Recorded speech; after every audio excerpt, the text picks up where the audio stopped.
Hello बच्चों, चलिए प्रश्न को पढ़ते हैं।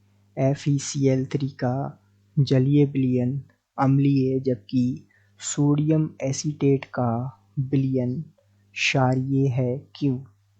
तो आइए बच्चों, मुख्य अवधारणा को समझते हुए हम इस प्रश्न को हल करते हैं तथा विस्तार पूर्वक इस प्रश्न के संदर्भ में समझते हुए और व्याख्या सहित स्पष्ट रूप से इस प्रश्न के हल को समझते हैं। तो जैसा कि हम जानते हैं कि FeCl3 का जो जलीय विलयन है वो कैसा होता है? अम्लीय।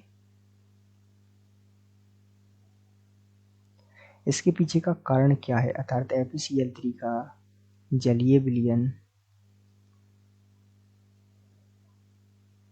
जो कि अम्लीय होता है, इसके पीछे का कारण समझने के लिए हम जानते हैं सबसे पहले कि जो FeCl3 है, यदि हम इसका वियोजन करें तो हमें क्या प्राप्त होगा? हमें प्राप्त होगा Fe+3 और साथ में 3Cl-।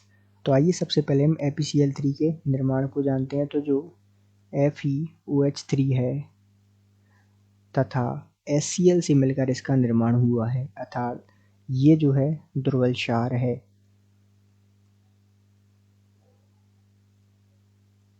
और HCl क्या है? प्रबल अम्ल।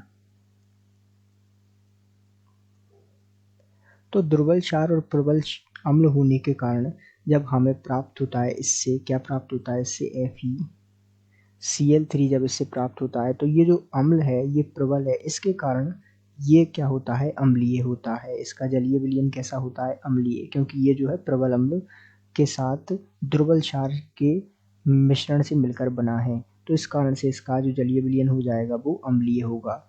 इसी प्रकार यदि हम बात करें सोडियम एसीटेट की, तो CH3COONA, जब इसका विघटन होता है तो ये बनता है CH3COO- Na+।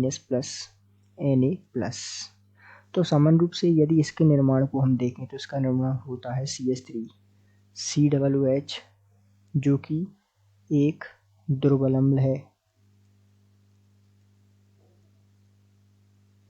तथा साथ में इसके साथ होता है NaOH, जो कि प्रबल क्षार है।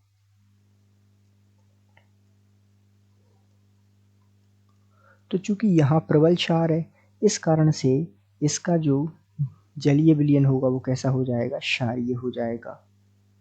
तो ये जो है हमने देखा कि FeCl3 का जलीय विलयन अम्लीय क्यों होता है तथा सोडियम एसीटेट का जो विलयन है वो क्षारीय क्यों होता है। आशा करते हैं आपको समझ आया होगा। धन्यवाद।